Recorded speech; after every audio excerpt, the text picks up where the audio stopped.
Hello guys, welcome back to my new blog. I hope तपाईँहरू सबैजना सन्चै हुनुहुन्छ होला। म पनि एकदम सन्चै छु। अनि म चाहिँ घर आएको छु। सो घर आएपछि अलिअलि काम गर्नुपर्ने हुन्छ। अनि हाम्रो नुवाकोटतिरको मौसम चाहिँ यस्तो छ, पुरै झ्याप्पै बादल लागेको छ होइन। अब चाहिँ मलाई पुरै बर्खा लागेको जस्तै लाग्यो कि। अनि त्यसपछि आज चाहिँ हाम्रो गोलभेडा रोपाइ प्रोग्राम छ। सो गोलभेडा रोप्नुपर्ने हुन्छ मैले। अनि अब हाम्रो फार्मतिर प्रवेश गर्दैछौँ। यहाँदेखि वहाँसम्म पुरै छ है टनलहरू हेर्न सक्नुहुनेछ। म तपाईँहरूलाई देखाउँदै जानेछु। अनि त्यसपछि धारिङतिर चाहिँ लोत गर्मी हुन्थ्यो होइन। अनि मेरो चाहिँ ज्यानमा टेम्परेचर कम छ कि के हो होइन। मलाई चाहिँ एनी टाइम तातो कपडा चाहिन्छ क्या ज्यादा। म जहिले ज्याकेट स्याकेट लगाएर हुन्छ। यतातिर कहिले त्यस्तो विधि गर्नु हुँदैन। सो मैले ज्याकेट एनी टाइम लगाइरहेकै हुन्छु।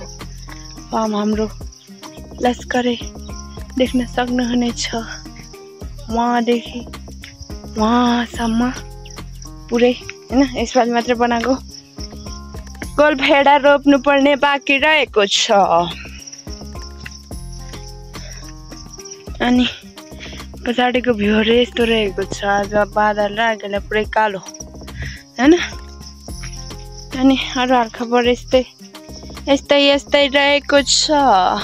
पनि नसक्नुहुन्छ। यो चाहिँ अलि लामो छ होइन। यो फलामले बनाएको पुरै जाली साली हालेको एकदम राम्रो छ। मेरो भ्लगहरू चाहिँ भिडियो बनाइरहेको हुन्छ होइन धेरै जसो। के कन्टेन्टै नपाएर हुन्छ क्या। मलाई यस्तो कलेजमा बसेँ, त्यही कलेज कति देखाउनु। अनि आज यसो घरतिर आएको। अनि त्यसपछि यसो भ्लग सग बनाऊँ भनेर आँटेको। अनि त्यसपछि आज गोलभेडा रोप्नुपर्ने हुन्छ। टाइम मिलेसम्म खिचेर देखाउने छु। तपाईँहरूलाई के कस्तो लाग्छ हेर्दै गर्नु होला। यस्तै छ होइन साथीहरू।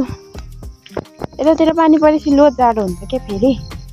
त्यस्तो बिरी गर्मी हुने ल फ्यानै चाहिने भनेको कहिले हुँदैन।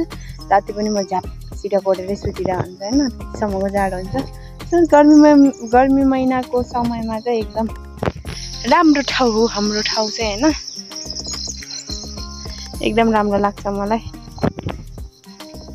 अब चाहिँ बल्ल बल्ल घाम उदाउनु लागेर छ। अब हाम्रो काम चाहिँ यहाँभित्र रहेको छ मल्चिङ हाल्ने अनि थोपा सिँचाइ हाल्ने। के कस्तो हुन्छ हेर्दै गर्नु होला। टनल चाहिँ हाम्रो धेरै छ है। पछाडितिर अगाडितिर होइन सबै। अन्त पछाडि यसो देख्न सक्नुहुनेछ लस्करै ती लाइन पुरै टनल हो। यसपालि रोप्न चाहिँ बाँकी छ होइन।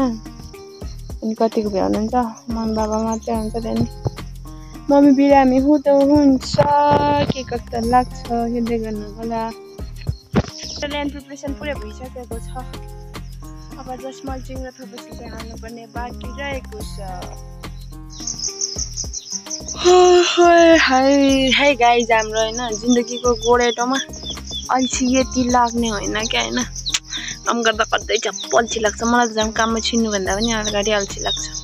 त्यही नै काम चाहिँ गर्नुपर्ने हुन्छ है। मैले काम गरेर हुन्छ। सो अब चाहिँ रोप्नु पर्ने हुन्छ हौ। लागुन नि झ्याउ लाग्न थालिसकेको छ हौ। के गर्नु, कला हुनु पर्यो नि त। कला मान्छे राम्रो हुनु न मलाई नाच्न आउँछ न मलाई गाउन आउँछ न मलाई बोल्न आउँछ। हजुर भन्दा मैले कतिखेर त भनिदिन्छ भन्ने कुरा नि थाहा छैन है। त्यही भएर यसो विचार गर्दा त मलाई सबै कुरा दिएकै हो भगवान्ले। यो कला चाहिँ हाल्न बिर्सिया जस्तो लाग्छ क्या होइन। त्यही पनि केही छैन। हामी कला आफै भर्छौँ, मेहनत गरेर खान्छौँ।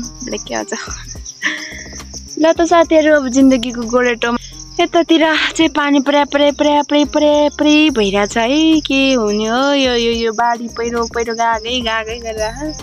अनि त्यसपछि अलिअलि डर लाग्यो। म कलेज जानुपर्ने बाटो ब्लक भयो होला जस्तो लागिरहेछ मलाई होइन। बाटोको हालत खराब छ नेपालमा। जे जस्तो भए पनि जताको बाटो पनि त्यस्तै। हाम्रोतिर त मेन रोडै भए पनि अहिलेसम्म पिच भएन। त्यसले बोल्नु हुँदैन फेरि यस्तो बारेमा। ठिक छैन। मलाई पनि फेरि स्याप्पा गुन्चाले समातेर जेल हालिदिएला फेरि। त्यही भएर यस्तो कुरामा बोल्दैनौँ हामी। सो अब हामी आफ्नै काममा लाग्ने छौँ। मेरो क्यामेराम्यान चाहिँ छैन क्या, मैले त्यो एउटा काठमा अडाउनु पर्ने हुन्छ अनि म चाहिँ क्यामेराम्यानको जुगाड गर्दैछु साथीहरू। म यस्तो दुःख गरेर भ्लग बनाउँछु, यसो माया गर्दा जस्तो गर्दिन्न हौ। सब्सक्राइब हान्दिनु छै, केही छैन तपाईँहरू त ल।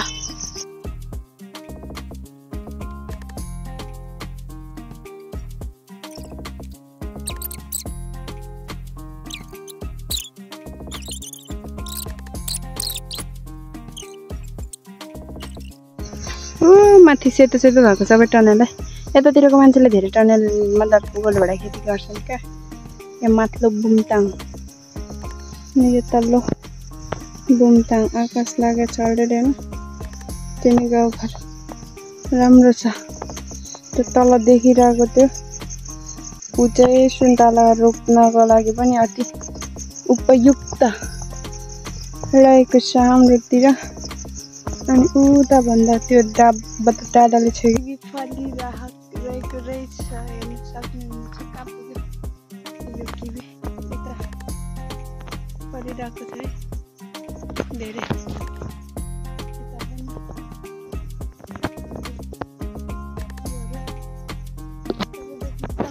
तपाईँहरूले यता माथि माथि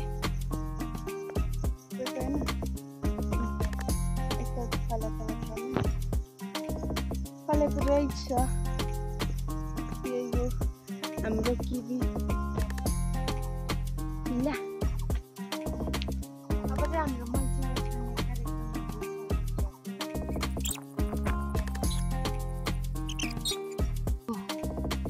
कृषि तथा पशुपालन फर्म मेगङ 3 देउराली नै भएको। लु गाइज, ल्यान्ड प्रिपरेसन्स भइसकेको छ पुरा रूपमा होइन। मान्छे हालेर बसिरहेको छ, पलो रहेको छ बिउको।